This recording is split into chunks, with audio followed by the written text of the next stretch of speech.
No hay nadie que le pueda hacer frente. ¿Quién se puede enfrentar a Satanás y ganarle? Nadie se puede enfrentar a Satanás. En Génesis capítulo 3 versículo 1 habla, Él es astuto más que todos los animales del campo. No hay nadie que sea más astuto que Él. Aquí está hablando si algún humano tratara de enfrentarse, no sabe a qué se le estaría enfrentando. Ningún ser humano le podría ganar. Nadie. Nadie, nadie. Pero leamos el versículo 11. El versículo 11 dice, ¿quién me ha dado a mí primero? Ya habla Dios. ¿Quién me ha dado a mí primero para que yo restituya? Todo lo que hay debajo del cielo es mío.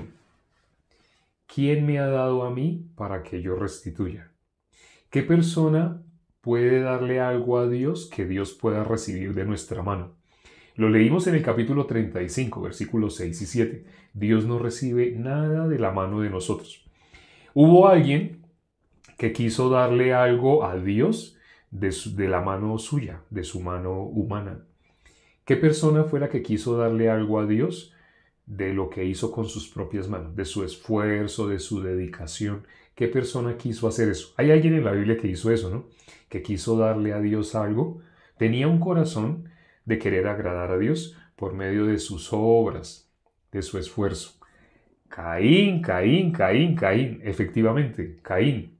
Caín quería agradar a Dios por medio de su esfuerzo. Vamos a leer Génesis capítulo 4. Génesis capítulo 4. ¿Hay alguien más? Hay, bueno, no sé si se acuerdan, pero hay alguien más, un corazón que también manifestó querer agradar a Dios dándole algo. Aparte de Caín, no sé si se acuerdan de alguien más. Realmente hay muchos, pero hay algunos que son muy destacados, que quisieron agradar a Dios. Judá, Judá, Judá, Saúl, Job, Esaú. Esaú es uno de los... Esaú. Saúl, ¿cuándo Saúl quiso agradar a Dios? Saúl, Saúl realmente todo el tiempo se enalteció a sí mismo, ¿no? Eh, Vamos a leer por ahora Génesis capítulo 4.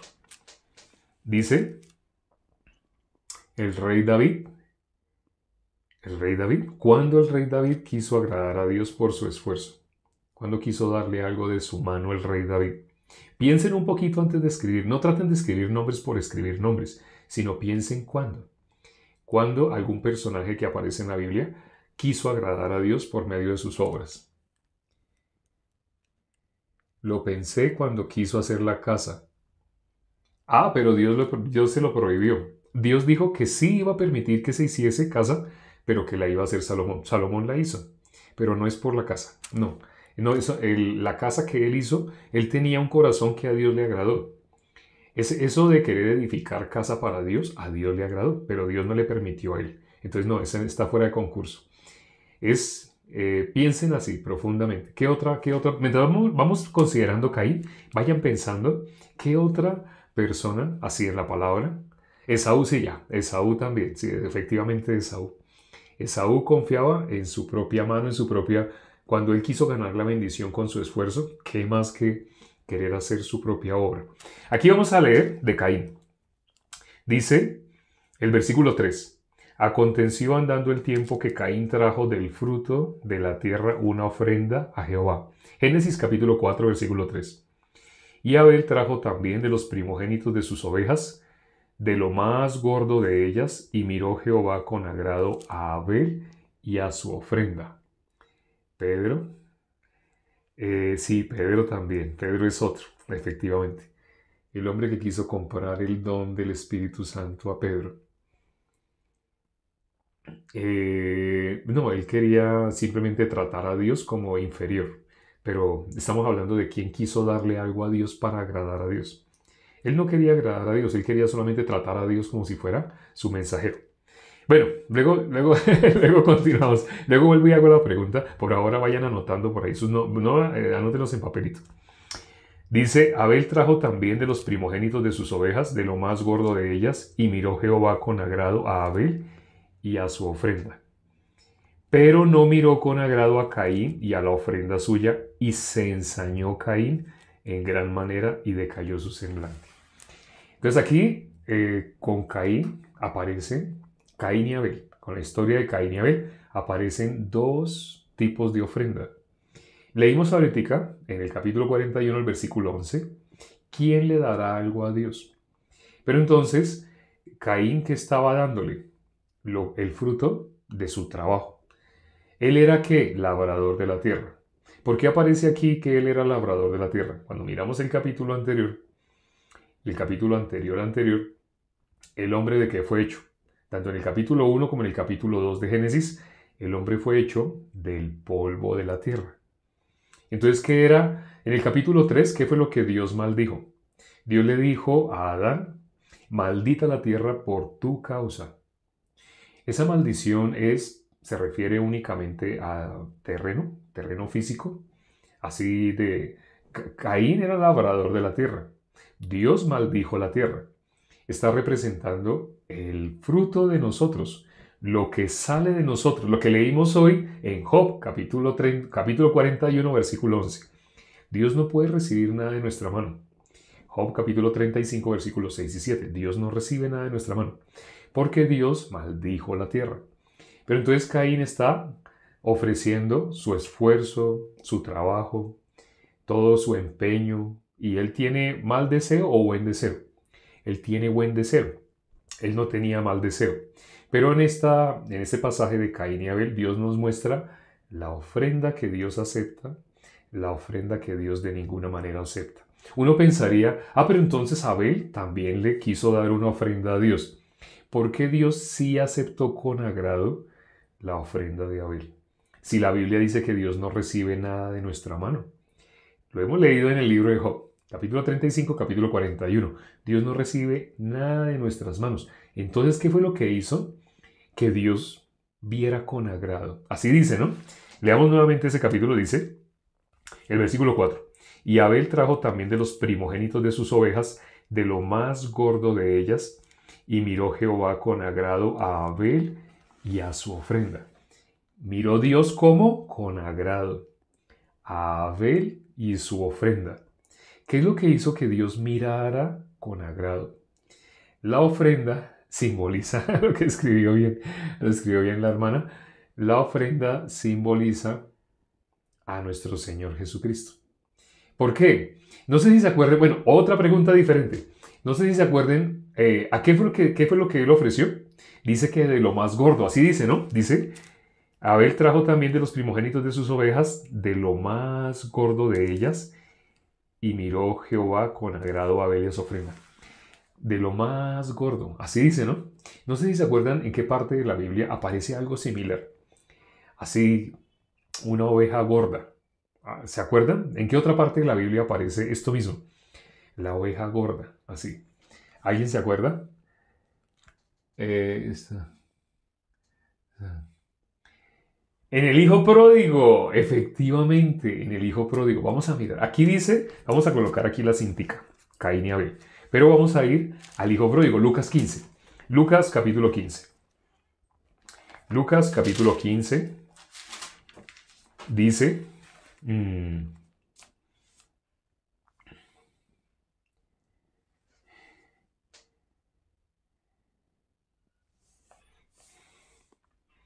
el versículo 23.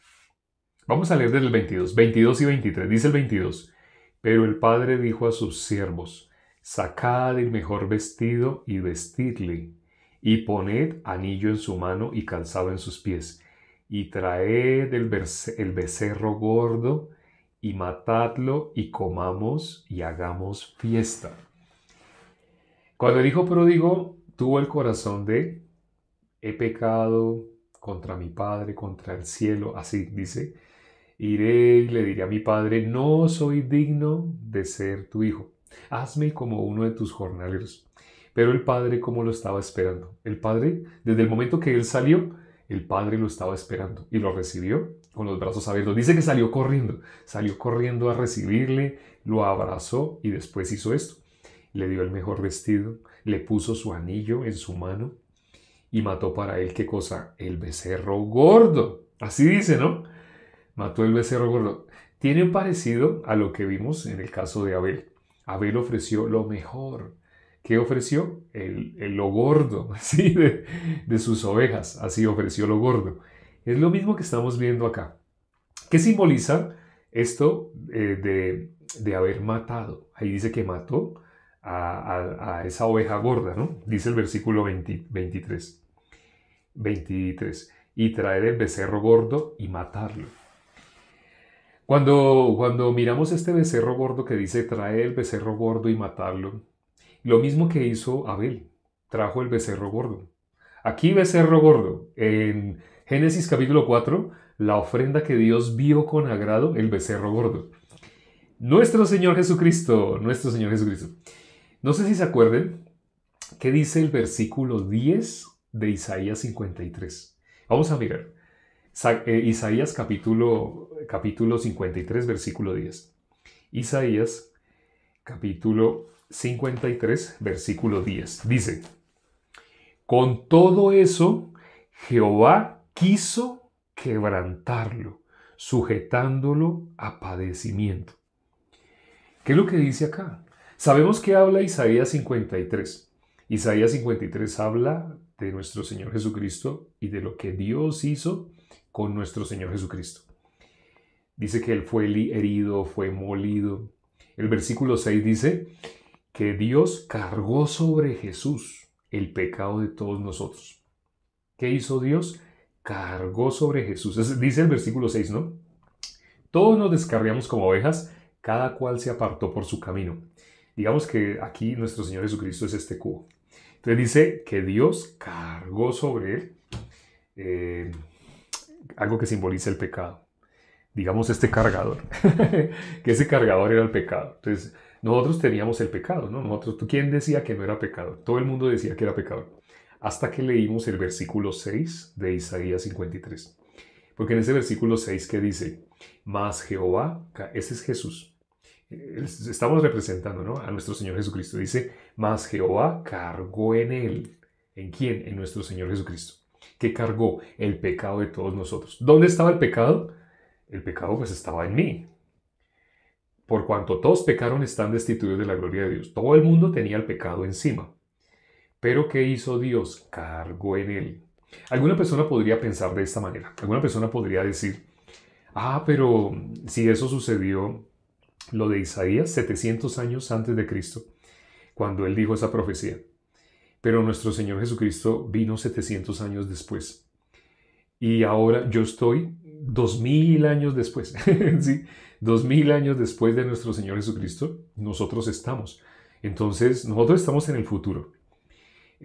Isaías escribió lo que iba a suceder en el año 33. Isaías lo escribió 700 años antes. Entonces, Isaías escribió en el pasado.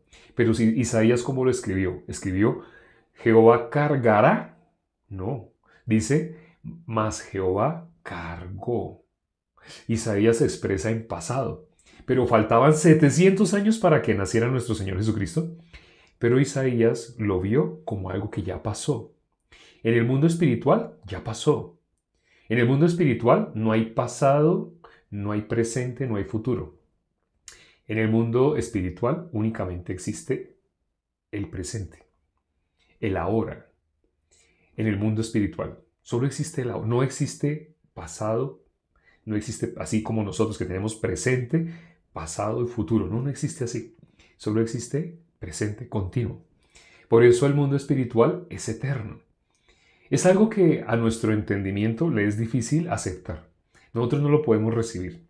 Porque nosotros estamos, por nuestra experimentación, estamos en un mundo que tiene pasado, presente, futuro. Entonces, cuando tratamos de entender cómo Isaías dijo 700 años antes de que naciera nuestro Señor Jesucristo, cómo dijo que cargó, si todavía no había nacido.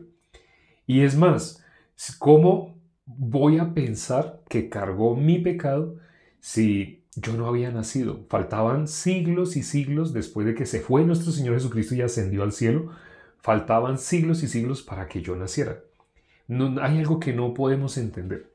Si tratamos de usar nuestra experimentación, nuestra lógica, nuestro punto de vista tan limitado para tratar de entender el mundo espiritual, ¿qué haríamos? Haríamos un dragón. Hoy, en el capítulo 41 que leímos, el ser humano, que no tiene nada que ver con el Espíritu de Dios, al leer la descripción del Leviatán, dibuja un dragón. Se imagina un dragón, hace una estatua de un dragón. ¿Por qué? Porque el ser humano, dice la palabra, mira lo que está delante de sus ojos. Pero Dios no mira lo que mira el hombre. Dios está en el mundo espiritual. En el mundo espiritual ya todo sucedió. ¿Qué dice de la Biblia de nuestro Señor Jesucristo? Vamos a imaginarnos, aquí tengo un cable. Este cable, digamos así, aquí está como el principio de este cable y aquí está el final, ¿no? Aquí el principio y el final. Digamos que esta es la línea de tiempo de toda la humanidad, de toda la humanidad. Aquí está cuando dice en el principio, creó Dios, los cielos y la tierra, así. Pero aquí está cuando nació el último ser humano y ya se acabó todo. Ya no hay más. Después del último ser humano ya no hay nada más. Entonces, si esta es la línea que representa toda la existencia del ser humano, toda la existencia de la vida, de la creación, ¿qué hay acá? El comienzo. ¿Qué hay aquí? El final. ¿Qué dice la Biblia? Que Jesús es el principio y el fin. No sé si se dan cuenta. Pero en la Biblia está diciendo esto que para nosotros es a Adán, luego aquí nuestro Señor Jesucristo, no, aquí Adán 4.000 años después, nuestro Señor Jesucristo, 2.000 años después nosotros. Así, ¿cierto? Para nosotros tenemos pasado, presente y futuro. Pero la Biblia dice que nuestro Señor Jesucristo es el alfa y la omega. Es el principio y el fin. Y hay personas que dirían, no, pero luego nuestro Señor Jesucristo no fue solamente del año 0 al año 33, porque toda la historia se parte en el año 0. ¿Qué pasó en ese año 0? Ahí nació nuestro Señor Jesucristo. Ese año 0, ¿qué pasó? Los siglos iban disminuyendo los siglos, ¡pum!, hasta el año 0. ¿Y qué pasó a partir de ese punto? Los siglos empezaron a aumentar. ¿Qué sucede en ese punto? Ahí convergen todos los siglos. Ahí convergen los siglos. En el punto 0, ahí nació nuestro Señor Jesucristo. Pero para nosotros, para nuestro tiempo, para nuestro punto de vista, pero en el mundo espiritual ya sucedió. Por eso dice la Biblia, y lo dijo nuestro Señor Jesucristo, Abraham se gozó de que habría de ver mi día. Dice en pasado se gozó. Abraham se gozó, eso es como lengua de señas en pasado. Abraham se gozó en el pasado, ¿no? Abraham se gozó de que habría de ver mi día. Y lo vio y se gozó. Uno piensa, pero no entiendo. Abraham estuvo 1500 años antes de nuestro Señor Jesucristo. Pero ¿cómo así que Abraham vio el día de nuestro Señor Jesucristo? El día en el cual Dios quiso quebrantarlo. Como leímos en Isaías 53, versículo 10. Dice, con todo eso Jehová quiso. Así dice, ¿no? Con todo eso Jehová quiso quebrantarlo. ¿Qué hizo con nuestro Señor Jesucristo? Dios, por amor a nosotros. Por eso dice Juan 3:16, de tal manera amó Dios al mundo. ¿Qué hizo con su Hijo? Lo quebrantó. De Dios, ¿qué hizo? Lo quebrantó. ¿Qué dice 1 Corintios capítulo 11? ¿Qué dijo nuestro Señor Jesucristo cuando repartió el pan, repartió el vino y le dijo, este pan que estamos comiendo, cada que coman este pan, acuérdense que mi cuerpo fue partido, así, fue quebrantado, mi cuerpo fue quebrantado por ustedes. Entonces ellos no entendían, porque ellos estaban comiendo, pero no entendían. Más adelante ellos se dieron cuenta, eso que dijo Jesús que comiéramos el pan, que era el cuerpo de él que iba a ser así partido, eso es lo que iba a suceder, no sabíamos. Pero ¿qué dijo nuestro Señor Jesucristo? Cada que lo coman, acuérdense de algo. Cada que lo coman, acuérdense, así fui partido por ustedes.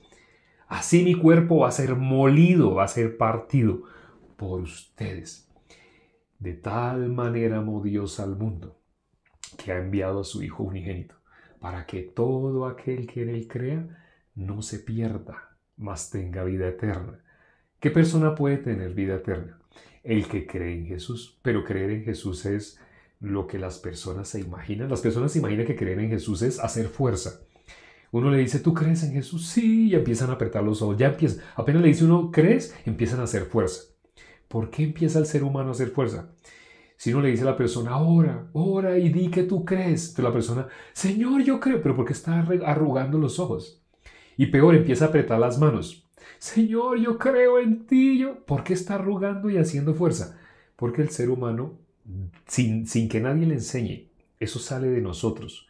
Pensar que eso es creer, hacer algo que a mí me cueste. Por eso la gente hace fuerza y aprieta y dice, y si le dice uno, pero hágalo de todo corazón, hágalo de todo corazón, la persona sabe qué más hace, más va a apretar, más aprieta los puños, más aprieta los ojos. Eso no es creer. Creer no es hacer como llorar. Una persona puede llorar porque si le colocan musiquita linda así, la persona llora, trae las lágrimas. La persona empieza, sí, yo creo en ti, Dios, yo creo en ti. Eso no es creer, así llores, así hagas, eso no es creer. Apretar los ojos, apretar los puños, eso no es creer.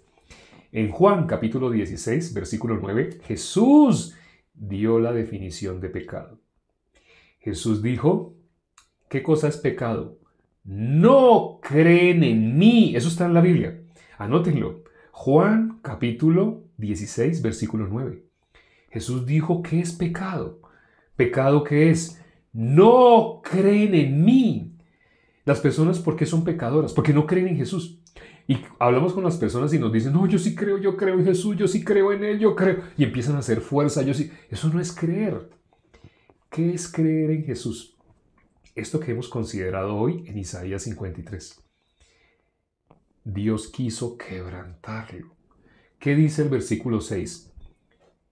Si este cubo representa a nuestro Señor Jesucristo y esto representa el pecado estaba en nosotros, pero dice que Dios cargó en Él el pecado de todos nosotros. Si cargó en Él el pecado de todos nosotros, ¿está en nosotros? No. Mientras una persona trate de usar su punto de vista, no puede creer. Y mira lo que acabamos de decir, no puede creer. Creer en Jesús es creer en esto que estoy graficando acá. Eso es creer en Jesús.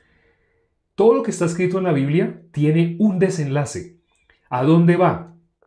Se resume en Isaías capítulo 53, versículo 6. Jehová cargó en él, en Jesús, el pecado de todos nosotros. La persona que va a usar su punto de vista no lo puede recibir. No lo puede recibir, se niega, dice, no, pero yo no puedo decir que no sea pecador. Esa persona sigue mirando lo que está delante de sus ojos. Sigue únicamente filtrando y queriendo que Dios se encaje dentro de su punto de vista. Es decir, esa persona cómo es en su corazón, cómo tiene su corazón como corazón de Dios. Al tener su corazón como corazón de Dios, todo lo que está escrito acá tiene que acomodarse a lo que él entienda. Pero si la Biblia se acomoda a lo que él entienda, entonces ya no es espiritual. Si la Biblia se acomoda a lo que nosotros podemos entender con nuestra mente limitada, con nuestra capacidad limitada de ver las cosas, si la Biblia se acomoda así, entonces nosotros somos Dios. Nosotros estamos por encima de la Biblia. Porque la Biblia, ¿qué es? Lo que yo determino. Si yo digo que pecado es lo que a mí me parece que es pecado, hemos hablado sobre pecado. Al entrevistar a un niño pequeñito, un niño que tiene 11, 12 años, es un niño que está, no sé, hasta ahora aprendiendo álgebra, hasta ahora se le está enseñando, pero es un niño pequeño. A este niño pequeño le decimos ¿qué es pecado? Primero le hacemos una pregunta, ¿tú has leído la Biblia? Y el niño dice, no. Es más, hasta es probable que el niño nos diga que ni siquiera sabe qué es la Biblia. Hay niños que no saben, si le decimos Biblia no conocen, pero digamos que ese niño ya por lo menos conoce qué es Biblia. La mamá le enseñó la palabra de Dios. Pero le decimos a ese niño, ¿tú la has leído? Y el niño dice, no. O sea, cae el cuenta al niño que no. Que le han enseñado a leer libros de literatura, libros de gente famosa, poesía, pero nunca, no, leer la Biblia no. Que ha leído uno que otro versículo, en la clase de religión ha leído uno que otro versículo. Pero que el niño diga que ha leído la Biblia, el niño dice, no he leído la Biblia. Pero le preguntamos a ese niño, ¿qué es pecado? Y el niño da una definición de pecado. ¿Qué dice el niño que es pecado? Ah, pues cuando uno hace cosas feas. Por ejemplo, dime qué cosas feas. Cuando uno miente, cuando uno se queda con algo que no es de uno, cuando uno codicia. El niño sabe que está nombrando la ley. El niño no se da cuenta, pero ¿por qué nombra la ley? Porque está en modo natural, es decir, está bajo la ley. Es decir, está bajo maldición. ¿Se da cuenta? No, no se da cuenta. Nació como, dice la Biblia, por cuanto todos pecaron están destituidos de la gloria de Dios. Ese niño nació destituido de la gloria de Dios y se expresa acorde a alguien que está destituido de la gloria de Dios. Pero le preguntamos a alguien que estudió teología, escatología, hermenéutica, homilética, exégesis, a alguien que hizo todos los cursos hechos por hombres, de interpretación de hombres que no tienen el Espíritu de Dios, y le decimos a esa persona que es pecado. Una persona le dicen doctor en teología. ¿Y sabe qué definición da de pecado? La misma definición que dio ese niño pequeño. Ese niño pequeño nunca ha leído la Biblia. Y una persona que ha estudiado tanto, tanto, tanto, hasta se sabe de pronto el Nuevo Testamento de memoria, pero da la misma definición de pecado que un niño que nunca ha leído la Biblia. ¿No parece algo raro? ¿De dónde salió esa definición? De sí mismo. No pueden mostrar en la Biblia que es pecado. Hoy hemos mostrado que es pecado. Hoy hemos explicado bíblicamente qué es el pecado. ¿Qué es creer? Ahora, ya sabiendo que el pecado es no creer en Jesús, entonces, ¿qué es creer en Jesús? Ya hemos explicado, no es apretar los ojos, hacer fuerza. Eso no es creer en Jesús. Entonces, ¿qué es creer en Jesús? Lo que está en Isaías 53:6. Dios cargó en él, en Jesús, el pecado de todos nosotros. Eso no lo podemos creer. ¿Por qué no lo podemos creer? Porque es tan difícil creer. Porque es tan difícil recibir lo que está escrito en esa parte de la Biblia. Creer en Jesús es creer en eso. El pecado estaba en mí, pero ya no está en mí, porque el pecado lo cargó Dios sobre Jesús. Eso sucedió en el mundo espiritual. Eso sucedió desde el primer momento, cuando leemos Génesis capítulo 1, ahí sucedió. Ahí sucedió. Cuando leemos, lo hemos explicado a través de Génesis capítulo 2, Génesis capítulo 3. Está escrito en todo el Antiguo Testamento. Pero nosotros, hasta que no llegó el Nuevo Testamento, hasta esa época, así después de 4000 años después de Adán, ahí fue cuando nuestro Señor Jesucristo, bíblicamente en el mundo espiritual ya había sucedido. Para testimonio para nosotros, sucedió hace como 2000 años, así, un aproximado. Pero ya había sucedido, por eso nos es difícil creer, porque queremos filtrar con nuestra experiencia. Ya saben entonces por qué en la Biblia, alguien me preguntó, yo quisiera saber qué es negarme a mí mismo, porque sé que Jesús puso ese requisito. Si alguien quiere venir en pos de mí, niéguese a sí mismo. Jesús puso un requisito. Pero ¿cómo hago yo para negarme a mí mismo? ¿Qué es negarme a mí mismo? Lo que hemos explicado hoy. Si tú sigues usando tu lógica, tu punto de vista, algo que vas a negar es, en la Biblia dice que Dios cargó sobre Jesús el pecado de todos nosotros. Eso lo negarías. Si tú sigues creyendo en tu punto de vista, negarías eso que está escrito en la Biblia, que Dios cargó en Jesús el pecado de todos nosotros. Con tu lógica, con tu punto de vista, seguirías diciendo, todos somos pecadores. ¿Quién va a decir que no es pecador? Todos, por supuesto que somos pecadores. El ser humano, en modo natural, no puede recibir. Por eso en la Biblia dice, el que logra recibir eso, el que lo logra recibir, que Dios cargó en él el pecado y lo reciba, no votando su pensamiento, su punto de vista, votando su experiencia, el que lo logra recibir, dice la Biblia, Dios le da potestad de ser hecho hijo suyo. Eso es algo que no puede recibir cualquiera.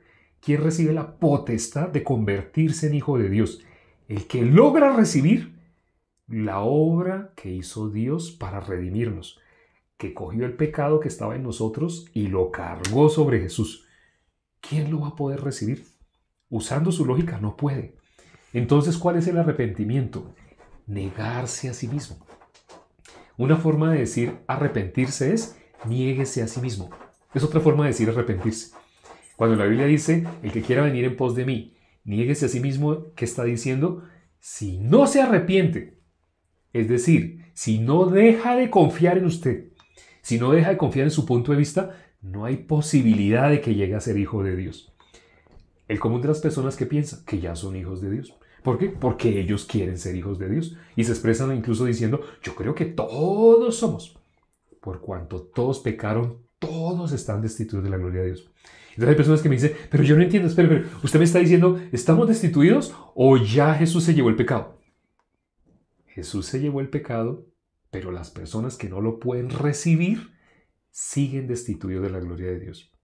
Dios ya hizo el trabajo, Dios ya hizo la obra. A todo aquel que lo pueda recibir, le da la potestad de ser hecho hijo de Dios. Dios cargó el pecado de Jesús, de nosotros. Dios cargó el pecado de nosotros sobre Jesús. El que logre recibir esto, esa persona ha pasado de muerte a vida. Esa persona es salva. Espero que eso que hemos explicado el día de hoy penetre en tu corazón. Si esto logra penetrar en tu corazón, eres justo. Ya no eres pecador.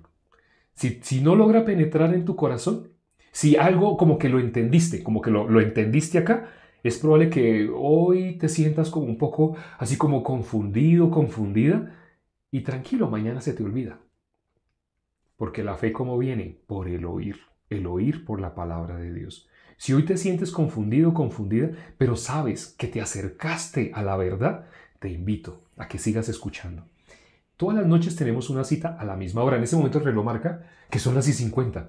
Quiere decir que hace 50 minutos comenzamos, cuando la hora era en punto. Todos los días tenemos esta cita por ti, para tu alma. También no porque nosotros querramos, no. Dios nos ha dado el corazón. Porque por nuestro querer estaríamos viendo Netflix. Nos divertimos, ya recibimos la salvación, nosotros vamos con Dios. Y los que no han recibido, de malas. Ese sería el corazón del ser humano. Pero Dios nos pone el corazón para que todas las noches estemos compartiendo por tu alma. De tal manera amó Dios al mundo que envió a su Hijo unigénito a morir por ti. Pero cuando dice morir por ti, solamente murió así porque sí. Murió para pagar el precio de tu pecado, para que tú no siguieras siendo pecador, pecadora. Él cargó el pecado. ¿Cómo puede ser tu pecador si Él ya cargó el pecado? Esto, como les digo, puede que más de uno lo sienta como una confusión.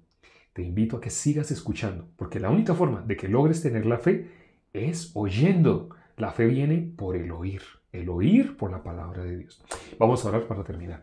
Padre, gracias por las personas que se conectaron el día de hoy. Hoy hemos considerado lo más importante para cualquier ser humano. Lo más importante para cualquier ser que ha nacido de mujer es no partir de este cuerpo, no llegar al fin de sus días en este cuerpo sin conocer la salvación. Jesús nos dejó una parábola donde nos muestra qué pasa si una persona sale de este cuerpo, tiene que ir al juicio y no logró creer, no logró recibir la obra que hizo Jesús. La única forma de que la persona lo pueda recibir es por el oír, porque la única forma de que sea salva es por fe. Sin fe es imposible. Dice la Biblia, es imposible sin fe. Padre, haz que las personas que se conectaron el día de hoy alcancen a tener la fe. No es algo que se logra porque la persona desea, quiere, de su corazón, de sus buenas intenciones. No se logra de esa manera. El corazón tiene que humillarse. La persona tiene que silenciar su voz interna para poder recibir la palabra. Tiene que la persona arrepentirse, es decir, negarse a sí mismo. Hemos orado y te damos gracias por todos los que asistieron el día de hoy y te pedimos por todos ellos, ten misericordia, abre el entendimiento para que puedan considerar las Escrituras. Hemos orado en el nombre de nuestro Señor Jesucristo. Amén.